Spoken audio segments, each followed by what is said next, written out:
el caso Batilix, por si alguien no lo sabe, fue la mayor filtración de documentos que ha habido en la historia del Estado Vaticano, que sucede en el mes de enero del 2012, exactamente el 25 de enero del 2012, es decir, hace unos días. ¿Cuándo se desata el caso Batilix? El caso Batilix se desata cuando alguien, no se sabe quién, filtra dos cartas, dos documentos, a Gianluigi Nuzzi, un periodista italiano, gran amigo mío, otro de los grandes vaticanistas, también vetado como yo en el Estado Vaticano, y le filtran dos cartas de un hombre que se llama Carlo Maria Viganò. ¿Quién es Carlo Maria Viganò? Carlo Maria Viganò es el secretario general de la Gobernación Vaticana. La Gobernación, os voy haciendo impasse porque por si no sabéis cómo funciona un poco el Vaticano. La Gobernación funciona como una especie de ayuntamiento. Es quien controla desde el control de agua, control de electricidad, fuerzas de seguridad, servicios de inteligencia, lo que es toda la ciudad del Estado Vaticano. El Papa nombra a Carlo Maria Viganò, es un monseñor italiano, lo nombra para que se ocupe con la única misión de redactar un informe donde destaque todos los casos de corrupción que él detecte desde la gobernación en el Estado Vaticano, ¿no?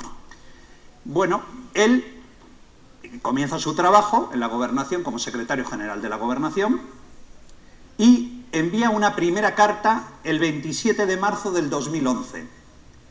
Esa carta va dirigida al Papa, Benedicto XVI, donde el resumen que os hago es santidad. Hay tanta porquería aquí que no sé por dónde empezar. El Papa misteriosamente no le responde. Como no le responde, Carlo Maria Viganò envía una segunda carta, esta vez a Tarcisio Bertone, el secretario de Estado, el número 2 del Vaticano. Error.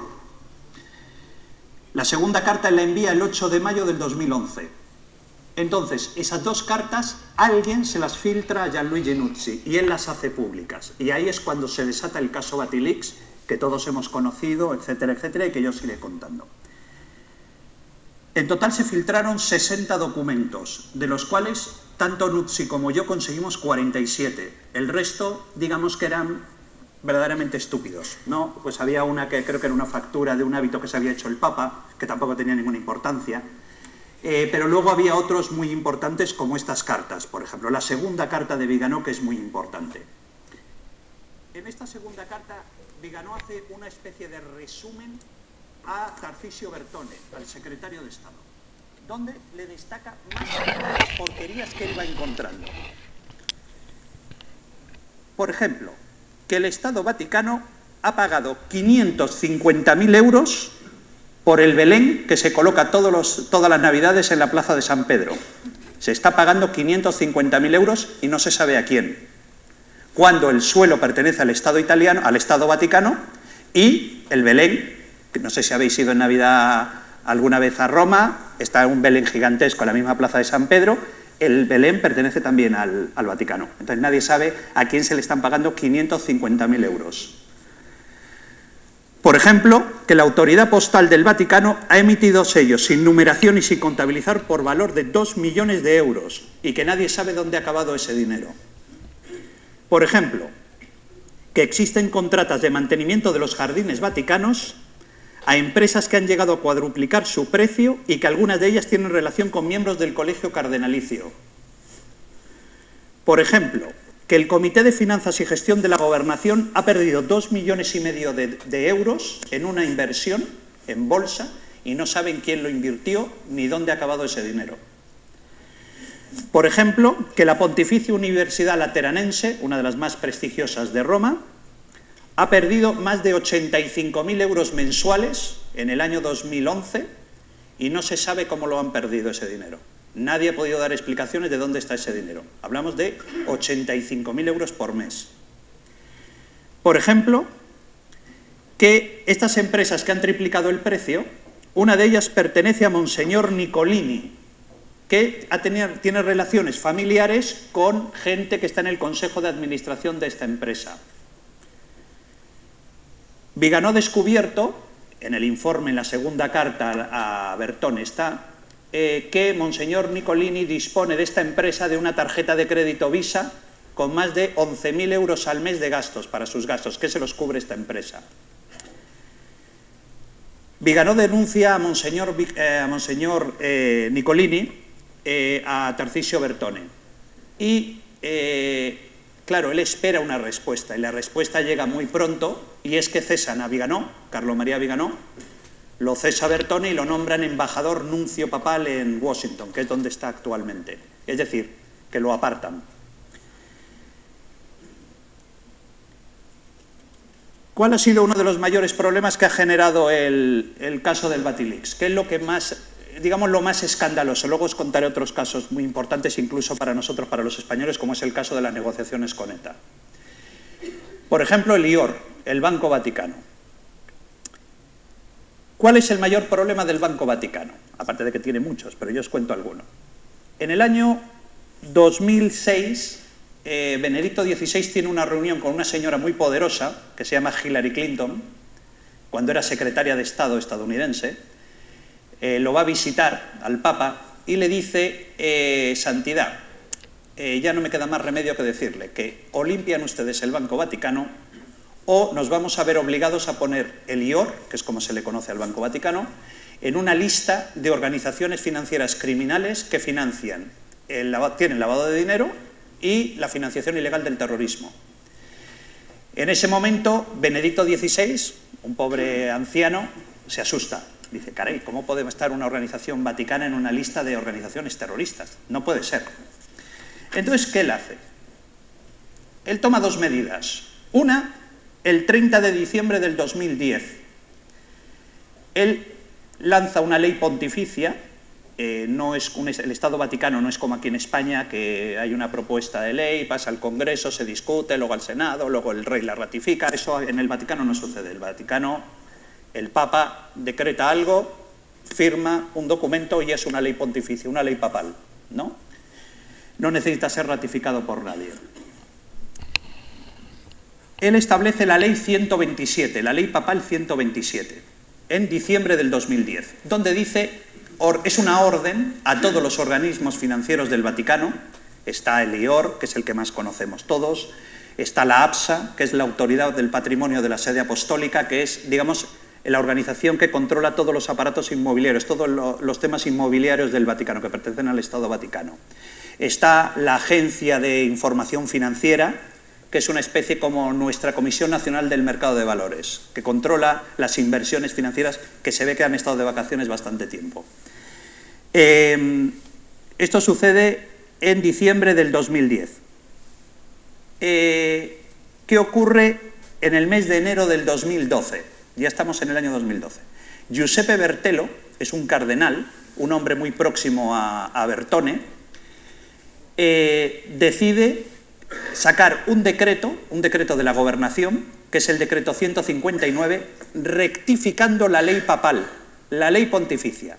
Para que os hagáis una idea, esto es como si el general da una orden y el comandante dice: oye, a la tropa, oye, tranquilos, que no vamos a aceptar ninguna orden de esto, que vamos a cambiarla.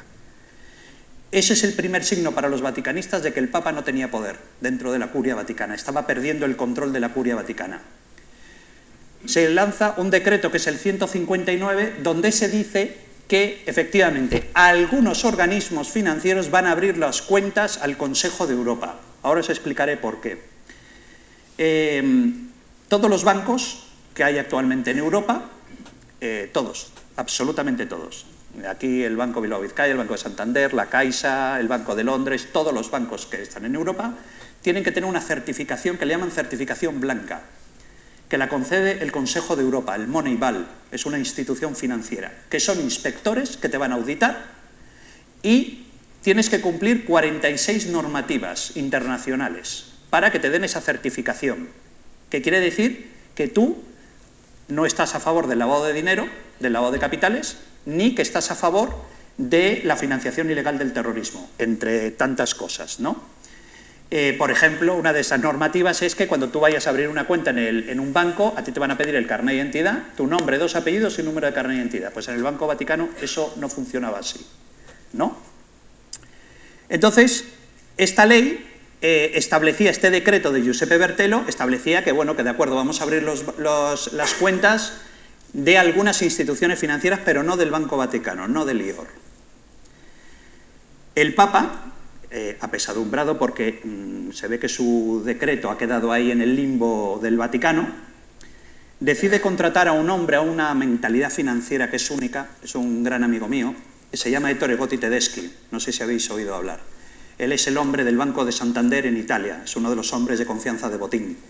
Y el Papa, como tiene una gran amistad con Ettore Gotti Tedeschi, le dice: Ettore, necesito nombrarte presidente del Banco Vaticano y que limpies el banco por dentro.